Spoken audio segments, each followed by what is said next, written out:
नमस्कार. ज्याप्रमाणे आयुर्वेदामध्ये सांगितलं आहे, की आपले जे पूर्ण आजार आहेत, जे काही आजार आपल्याला होतात, त्याची सुरुवात आपल्या पोटापासून होते, मंदाग्नीमुळे होते. आता ही मंदाग्नी म्हणजे काय? तर मंदाग्नी म्हणजे आपल्या डायजेशनसाठी, आपल्या पचनासाठी जी अग्नी प्रज्वलित व्हावी लागते, जी तेजस्वी अग्नी लागते, ती अग्नी त्या ठिकाणी नसते आणि त्यामुळे अन्नपचन होत नाही. आणि अन्नपचन चांगल्या प्रकारे नाही झालं, तर काय-काय आजार या ठिकाणी होतात ते आपल्याला माहीतच आहे. जसं की अपचन आहे, गॅसेसचा प्रॉब्लेम आहे, पोट मोठे होणे आहे, पोटाची चरबी वाढणे आहे, लठ्ठपणा आहे, बद्धकोष्ठता आहे. असे वेगवेगळे आजार या ठिकाणी आपल्याला होतात. कधी-कधी डोकेदुखी होते. गॅसेस झाल्यामुळे डोकेदुखी जास्त होते. आम्लपित्त वाढतं आणि पित्त वाढल्यामुळं या ठिकाणी डोकेदुखी आपल्याला होते. तर त्यामुळे जे काही आजार आपल्याला या ठिकाणी होतात, जसं की अजीर्ण आहे, म्हणजे अपचन आहे, त्या ठिकाणी बद्धकोष्ठता आहे, पोट चांगलं साफ होत नाही. त्यानंतर गॅसेसचा प्रॉब्लेम आहे. आज आपण पूर्णतः या या ज्या आहे पोटाच्या आजारावरील, समस्यांवरील जे उपाय आहेत, ते आज बघणार आहोत. या व्हिडिओमध्ये आपण असे काही आसन बघणार आहोत, जे तुमच्या मंदाग्नीला तेजस्वी करू शकतात. तुमच्या पोटाची ज्या ठिकाणी जी अग्नी जी आहे, डायजेशनची जी अग्नी आहे, पचनासाठी जी अग्नी लागते, ती मंदावली आहे. या यज्ञकुंडाची अग्नी आपल्याला प्रज्वलित करायची आहे, वाढवायची आहे. तर ती कशी वाढवायची? तर आज आपण या व्हिडिओमध्ये बघणार आहोत. तर सगळ्यात पहिले काही आसनं आपण या ठिकाणी बघूया आणि त्यानंतर काही टिप्स या ठिकाणी शेवटला मी देणार आहे. यामधील जे तिसरं आसन आहे, ते खूप लाभदायक आहे सगळ्यांसाठीच. ते तुम्ही रोज केलं पाहिजे. यातील तिसरं आसन कोणतं आहे ते आपण बघूया. तर सगळ्यात पहिलं जे आसन असणार आहे ते म्हणजे या ठिकाणी पश्चिमोत्तानासन. पश्चिमोत्तानासन करण्यासाठी आपल्याला काय करायचंय, पाय सरळ ठेवायचे आहेत अशा पद्धतीने. पाय सरळ ठेवल्यानंतर पाठीला सुद्धा सरळ ठेवायचंय. पाठ सरळ ठेवायची, आपले हात मांडीवरती ठेवायचे, पायांची बोटे आपल्या दिशेने असतील. श्वास घ्यायचा आहे, हळूच हात वरती आणायचे आणि श्वास सोडत-सोडत या ठिकाणी आपल्याला समोर जायचंय. जेवढं तुम्ही समोर जाल तेवढं या ठिकाणी चांगलं आहे. आता या ठिकाणी आल्यानंतर तुम्ही एक करू शकता, तुमच्या पायांची बोटे, अंगठे जे आहेत या ठिकाणी अशा पद्धतीने होल्ड करून अजून खाली जाऊ शकता. ते जर नसेल जमत, तर या ठिकाणी तुमचे शिनबोन जे आहेत या ठिकाणी, पाय जे आहेत या ठिकाणी पकडू शकता. नाही तर खाली हात ठेवा आणि हळू आरामात खाली जाण्याचा या ठिकाणी प्रयत्न आपल्याला करायचा आहे. फक्त एवढं लक्षात ठेवायचं, हे आसन करताना आपल्याला श्वास सोडून आणि पोट हलकसं आतमध्ये ओढून आपल्याला पुढे जायचंय. ठीक आहे. श्वास घेत या ठिकाणी तुम्ही खाली जाऊ शकत नाही. तर पोटाला जे आहे आतच्या दिशेनं घ्यायचं आहे, म्हणजे श्वास सोडायचा आहे आणि हळू पुढे जायचं आहे. श्वास घेतला, श्वास सोडा.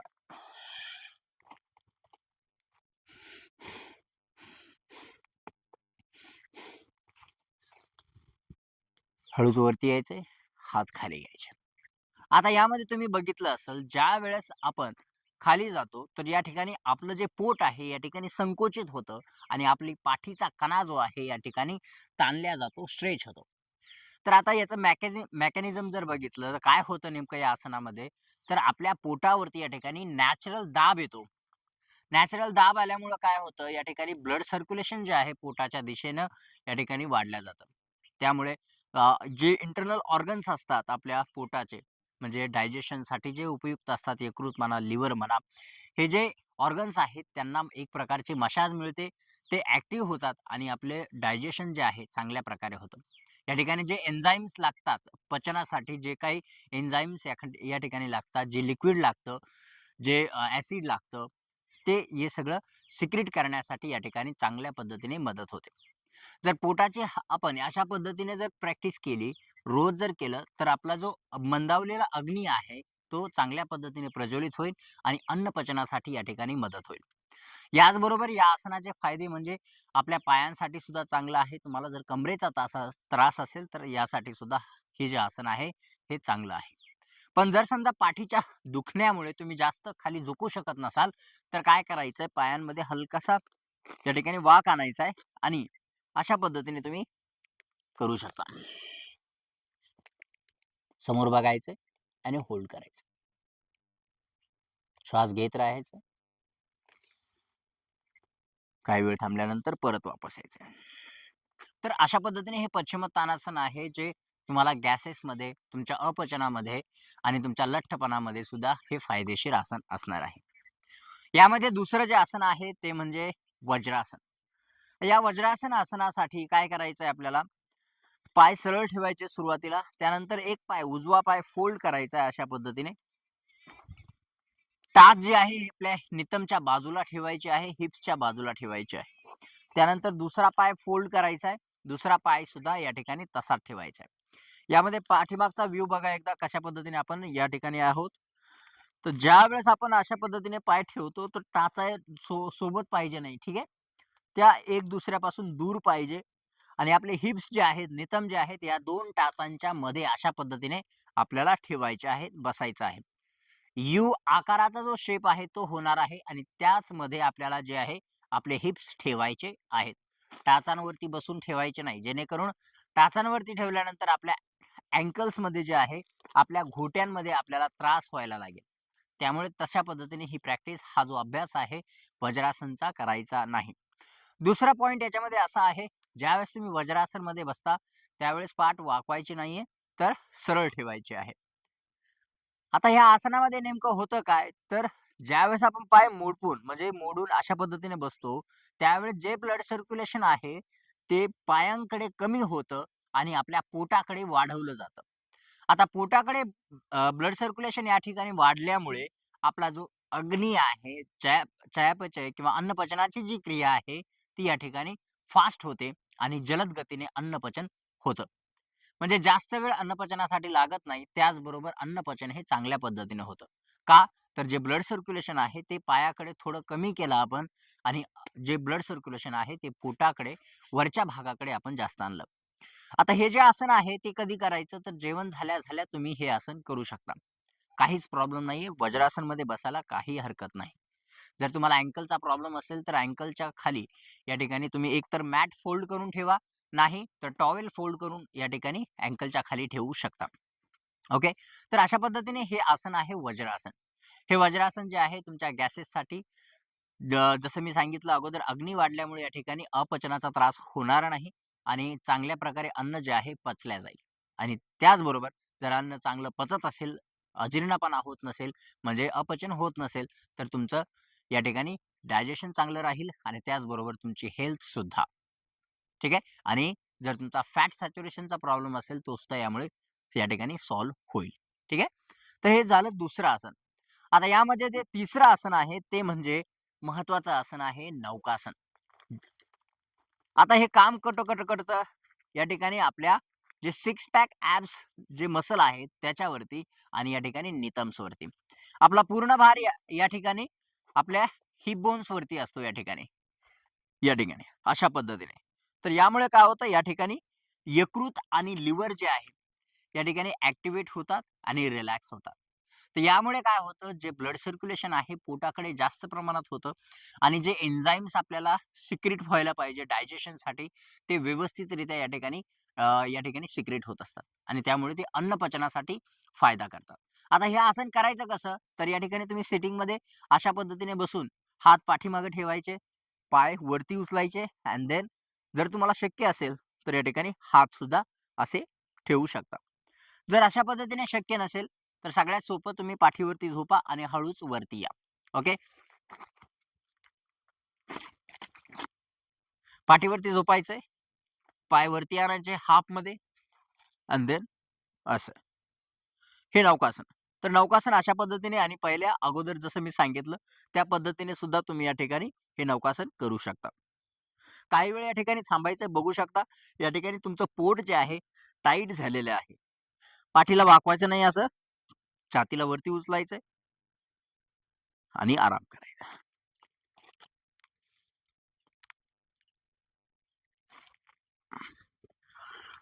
आता ही झाली 3 आसनं, ज्यामुळे तुमच्या पोटासाठी या ठिकाणी गॅसेसचे प्रॉब्लेम असतील, बद्धकोष्ठता असेल, यासाठी फायदा होईल. आता बऱ्याच जणांना असं असतं, की गॅसचा प्रॉब्लेम आहे, मग कोणतं आसन करू आणि कशा पद्धतीने करू? तर यामध्ये जे चौथं आसन आहे ते म्हणजे पवनमुक्त आसन. नावच त्याचं पवनमुक्त आसन आहे. तर तो पवन या ठिकाणी मुक्तच करणार. जो तुमच्या पोटामधील जो गॅस आहे, जो ब्लोटिंग निर्माण करतो. ज्यावेळेस आपण जेवण करतो, दिवसभर आपलं पोट जे आहे, आपल्याला फुगल्या-फुगल्यासारखं वाटतं. तर त्यासाठी आपण काय करू शकतो, तर ते म्हणजे पवनमुक्तासन. आता पवनमुक्तासन जे आहे, ते कशा पद्धतीने तुम्ही करू शकता, तर पवनमुक्तासनसाठी तुम्हाला या ठिकाणी पाठीवरती झोपायचं आहे.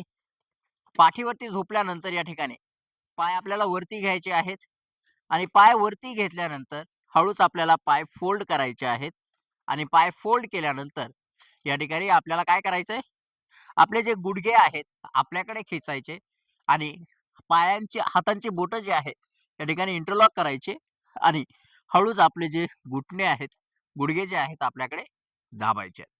आणि अशा पद्धतीने दाबल्यामुळे काय होतं, या ठिकाणी बघू शकता आपले जे कोलन आहेत, या ठिकाणी कोलनवरती प्रेशर या ठिकाणी येत आहे आणि कोलनवरती प्रेशर आल्यामुळे जो काही साठलेला गॅस आहे या ठिकाणी ब्लॉक झालेला जो गॅस आहे, या ठिकाणी तो गॅस जो आहे हळू-हळू नॅचरल पद्धतीने नैसर्गिकरित्या या ठिकाणी दाब दिल्यामुळे तो बाहेर येईल आणि बाहेर आला, की तुम्हाला गॅसेसचा जो प्रॉब्लेम होतोय, तो ऑटोमॅटिक कमी होत जाईल.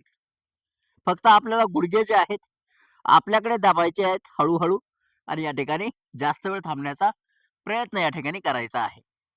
तर अशा पद्धतीने हे पवनमुक्तासन आहे. पण पवनमुक्तासन करण्यासाठी जे आहे, तुम्हाला जर या ठिकाणी तुम्हाला जर गुडघ्यांचा त्रास असेल तर हळू करायचा आहे. त्याचबरोबर जर तुम्हाला मानेचा त्रास असेल तर मान जे आहे म्हणजे डोकं जे आहे या ठिकाणी उचलायचं अजिबात नाही. तर तेवढं लक्षात ठेवा. जर कमरेचा त्रास असेल, गुडघ्याचा त्रास असेल तर हळू एकदम करायचा आहे आणि जर तुम्हाला मानेचा त्रास असेल तर या ठिकाणी हळूच डोकं उचलायचं किंवा नाही उचललं तरी या ठिकाणी चालणार आहे. तर अशा पद्धतीने हे पवनमुक्तासन आहे जे गॅस रिलीज करण्यासाठी जर ब्लोटिंगचा प्रॉब्लेम असेल तो कमी करण्यासाठी तुम्हाला फायदा करणार आहे. यानंतर यानंतर जे 5वं आसन आहे ते म्हणजे भुजंगासन.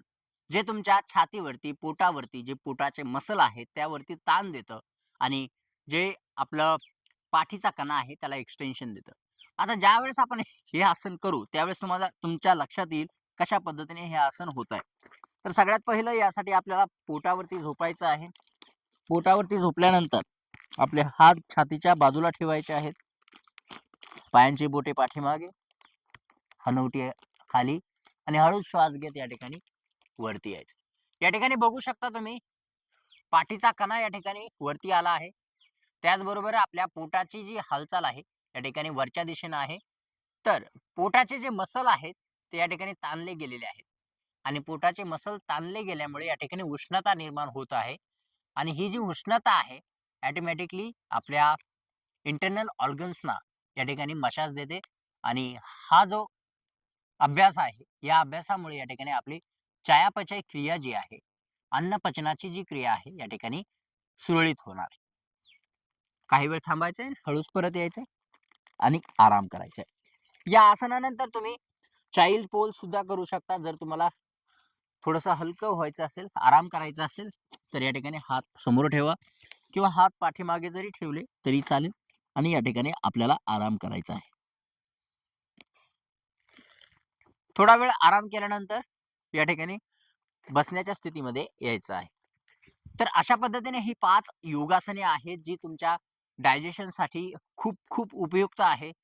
वयानुसार म्हणा किंवा आपल्या कामानुसार. जर वय वाढत चाललं, तर तुमची अग्नी जी आहे, पोटाची अग्नी जी आहे, ती मंद होत चालते. आणि जर तुम्ही एका ठिकाणी बसून जर काम करत असाल, तर त्याने सुद्धा आपलं जे अन्नपचनाची जी क्रिया आहे, ती खूप स्लो होते. तुम्ही बघितलं असाल ज्या दिवशी तुम्ही ॲक्टिव्ह असाल, त्या दिवशी तुमचं अन्न जे आहे फास्ट या ठिकाणी पचत असतं. पण ज्या दिवशी तुम्ही बसून काम करता, जर तुम्ही ऑफिस वर्कर असाल, आय-टीमध्ये काम करत असाल, तर तुम्हाला अनुभव असेल, की एका ठिकाणी बसल्यानंतर पोटाची जी अन्नपचनाची जी क्रिया आहे ती स्लो चालते आणि त्याचबरोबर आपल्याला बर्पिंग होते. ढेकर वगैरे खूप जास्त येतात आणि ते करपट ढेकर ज्याला आपण म्हणतो ते असतात. त्यानंतर गॅसेसचा प्रॉब्लेम होतो. त्यानंतर कधी-कधी जळकी लागते, ॲसिडिटी होते. म्हणजे हे जे प्रॉब्लेम्स आहेत हे फक्त याचमुळे होतात, की आपली पोटाची जी अग्नी आहे, अन्नपचनाची जी क्रिया आहे ती मंदावली आहे. तर मंडळींनो अशाच प्रकारे आपण ही योगासने करणार आहोत आणि ही जी योगासने आहेत तुम्ही सुद्धा रोज करा जेणेकरून तुमची अन्नपचनाची क्रिया खूप चांगली होईल आणि तुम्ही सुद्धा हेल्दी, आनंदी फील कराल. तर आता भेटूया पुढच्या व्हिडिओमध्ये. तोपर्यंत धन्यवाद.